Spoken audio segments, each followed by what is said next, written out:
In this video, we're gonna do a blind taste test between an Oklahoma onion fried burger and a shallot fried burger, simply because I think this is gonna be a quite interesting test. Let's cook.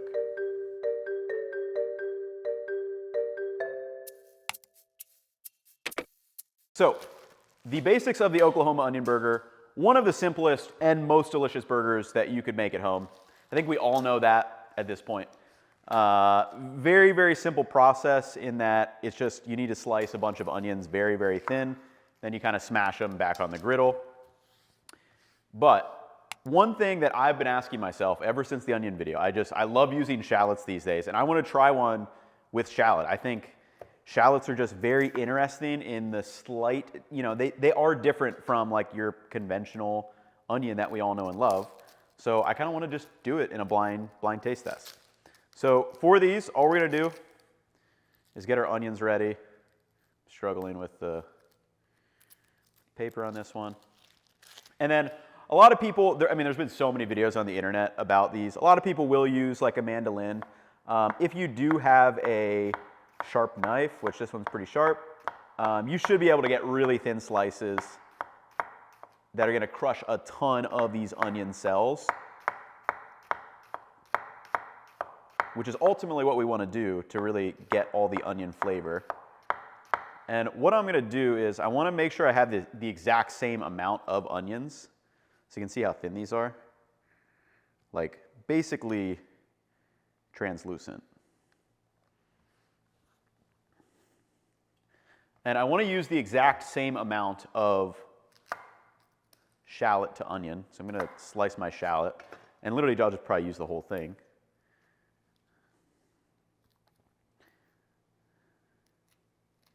But one of the key things that we learned in that onion video is that from like a chemical composition level, shallots and onions are different. Shallots have significantly less moisture to them, or like water content. And because of that, it's like it's a little bit more concentrated. And in that video, I literally, bit through a raw onion and bit through shallots and bit through red onions and all these things. And what I found was that the red onion and the shallot were like more similar to each other than the various white and yellow onions we tried.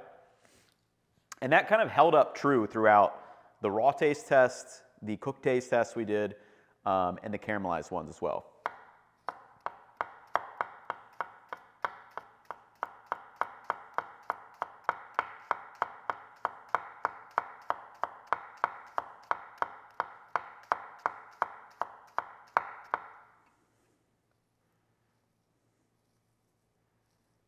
So you can see super thin little shreds.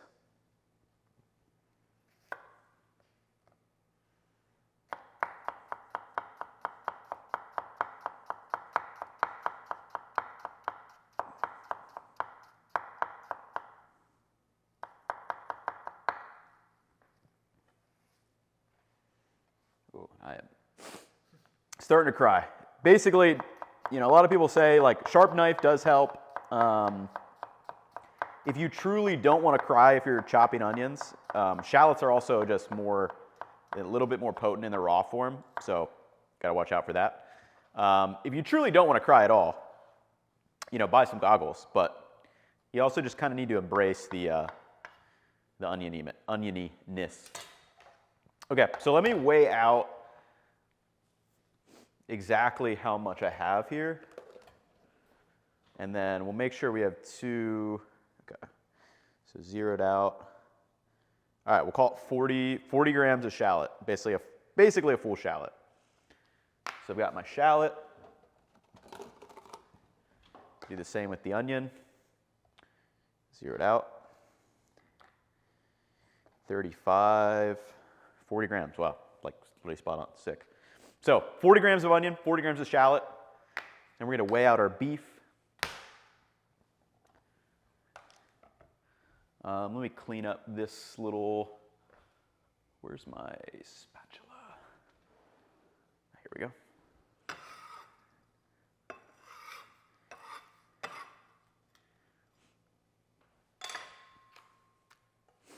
Let's get the beef.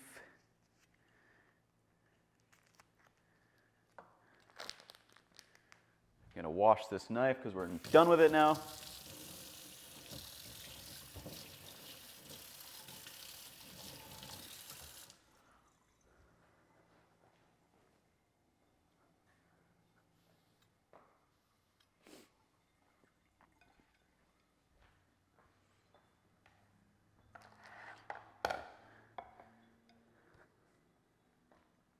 Then for the beef, I like doing, I'm gonna call it like 160 grams, which I think is,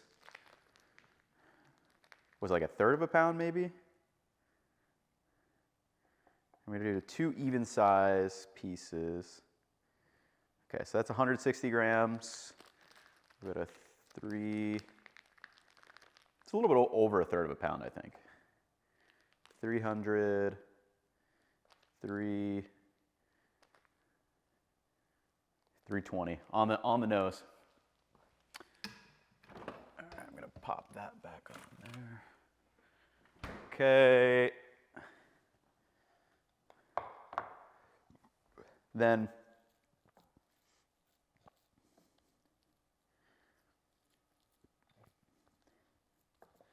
okay, we'll also do even amounts of salt on these. Again, we have to keep it exactly the same. And also, this is like a coffee scale, so it can go down. So we're gonna do 1 gram each. Cool. And I'll kind of just do one of those. Now I got both my hands meaty.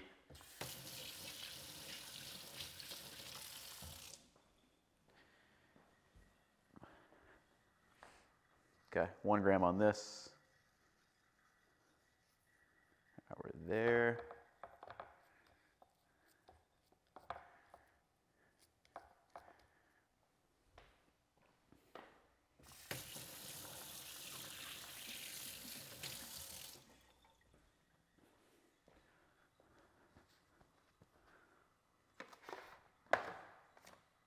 Yeah, so we got our beef, we got our onions.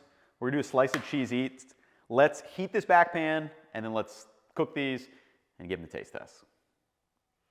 Okay, I realized I forgot to put this pan on. Since some of you said that you didn't like the cut that we did to here, I'll show you what we're literally doing. So since we're gonna be back here, we're gonna move the camera over here because this camera is not that useful if it's out there when I'm doing everything right here. So now you know how this camera got here, and then this is where we're gonna pick up. Okay, so we've got our beef. Also, hold on. Also, temp check, very hot, as you can tell. We're at like 500 degrees right now. Very, very hot. 80, 20 ground beef.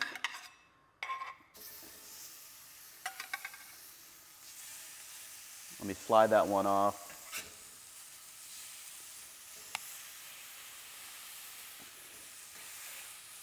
I don't want these like super, I want these like still kind of thick, but not like super thin as well. So let it sear one side.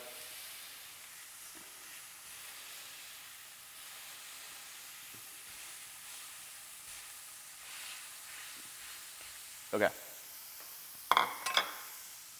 Then we've got our onions. Shallot, we'll toss on this one. We've got our white onion. We're going to toss on this one.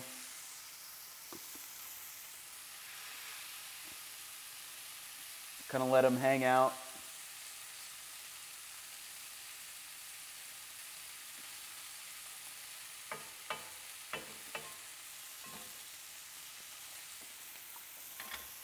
And then we didn't set sync cam up because we like have 2 things that we need to set up. So we didn't, so literally just these are the only dishes. But really what the beauty about this burger is, so fat is being rendered out from the beef in there. So that fat obviously is going to give us the beefy flavor. But then once we flip this over, that fat is gonna mix in and fry up the onions. So we're gonna get caramelization from the onions. We're gonna get the Maillard reaction. And it creates this like cohesive, beefy, oniony, meaty Maillard reaction goodness that when you mix it with a piece of cheese and a bun, like, I mean, what's not to love? Okay, so yeah, look like we've got some good browning on the side, so I'm gonna scrape. I'm gonna turn this down just a little bit, just so we don't fully like burn our onions. And then, so you can say all that squishing we did gives it all those little nice contact points, so helps give us that good browning.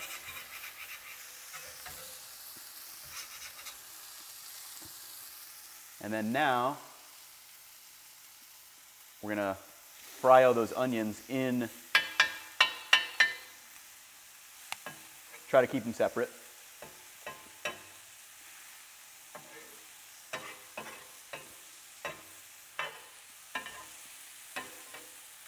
And this is really where that magic happens. So beef's gonna fall down on top of the onions into the pan, then fry everything up. And you can see right here, it's super nice.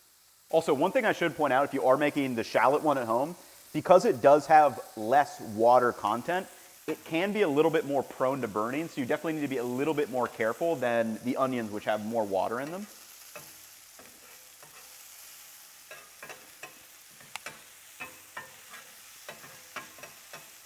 And I think what I'm gonna do, what I like doing at least, is I'm gonna flip them back over and then put the cheese, so the cheese melts into the onions, into the beef, rather than I think a lot of people put the cheese on top of the beef.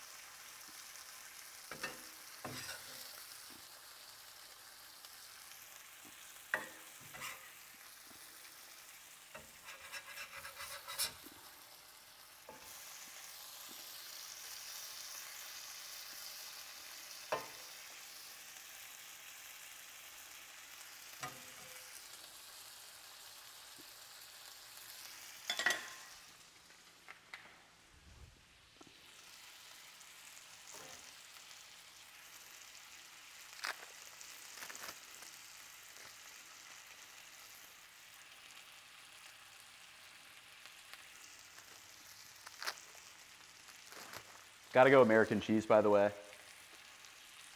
Just melts so beautifully on burgers. Then, if you've got access to Martin's potato rolls, just a great burger bun all around.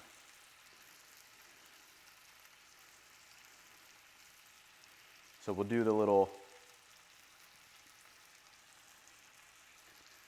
steam.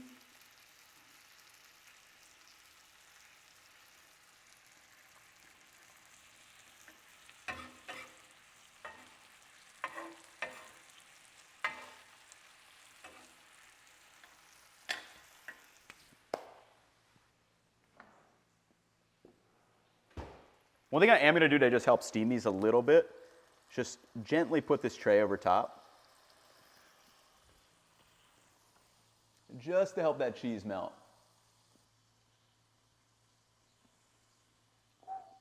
Looks so good.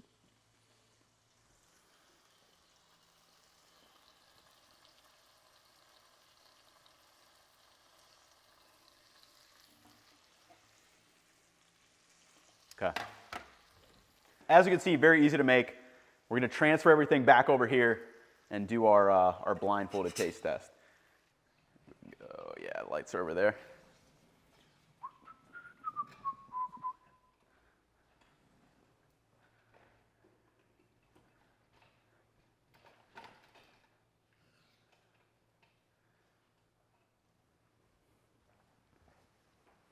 Am I fully in frame on that? Should be good? Okay, cool. Okay. Bring it over.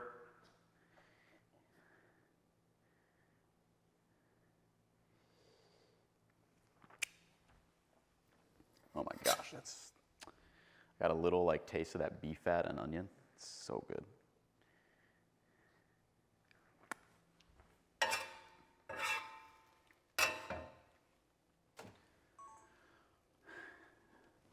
We learned we didn't overheat the camera this time.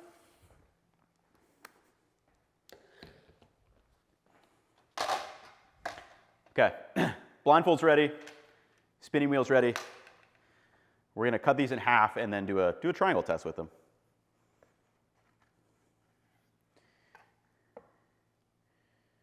Nice little medium burger there.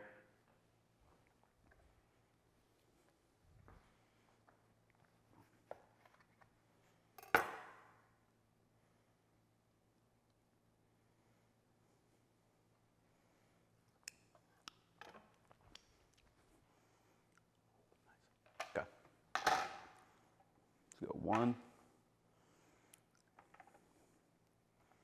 No. I mean, it'll probably be easy to tell just based on the texture of the onions, but I also like doing things blindfolded because I feel like you focus more on your taste and sense of smell when you can't see. I need another palate cleanser.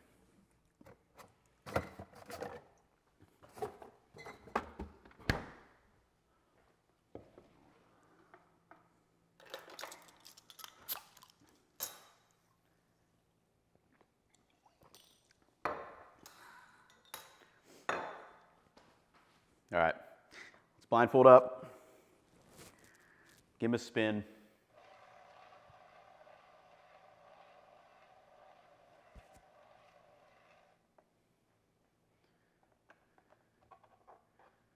One.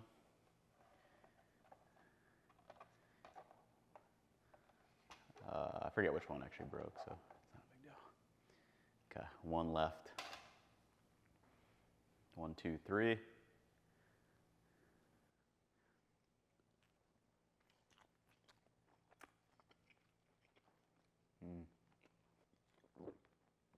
I mean, it's just super good.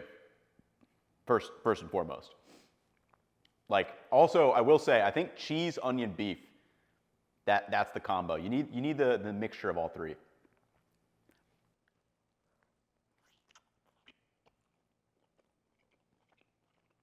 Literally just a good taste test.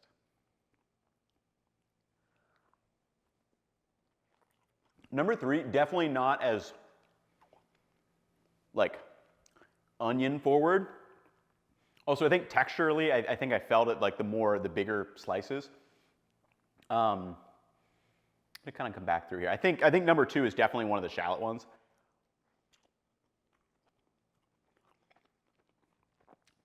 Oh my gosh, yeah. I think two is like, oh, it's so good. I don't know how to describe it, but I'm pretty sure 2 is shallot. Let's go with 3 again. Oh yeah. So 1 and 2, I think, are shallot. 3 is oniony. All 3 very, very good, but I think the shallot ones I definitely prefer. But let's give them a look. Okay, so was this shallot? 1 shallot, 2. Okay, 2 shallot, yeah. And then this is white onion. Yeah. Okay. Yeah, like it's very, you can totally tell a difference between these. That being said, they're not bad, but I love shallots. It's just like such a unique, like it's more intense, but it's also like a lighter oniony aroma. It's not like a stinky onion aroma, if you will. And for me, like shallots are just incredible. That being said, I think I do like the texture of the bigger slices of the white onion. But from a flavor perspective, the shallot is just an absolute winner for me. Regardless of which allium you choose to use, you're in for something really delicious. So if you guys do want to make this recipe, we'll have it up on Cookwell. Kind of just a fun test to do at home. I like tasting things side by side because anytime you do this, I feel like you start to learn and pick out the differences between ingredients. So would highly recommend giving this a try. Next time you make some Oklahoma onion burgers, try out a shallot, try out a red onion, try out whatever you want, have some fun with it. But that'll wrap it up for me in this one. I will catch you all in the next one. Peace, y'all.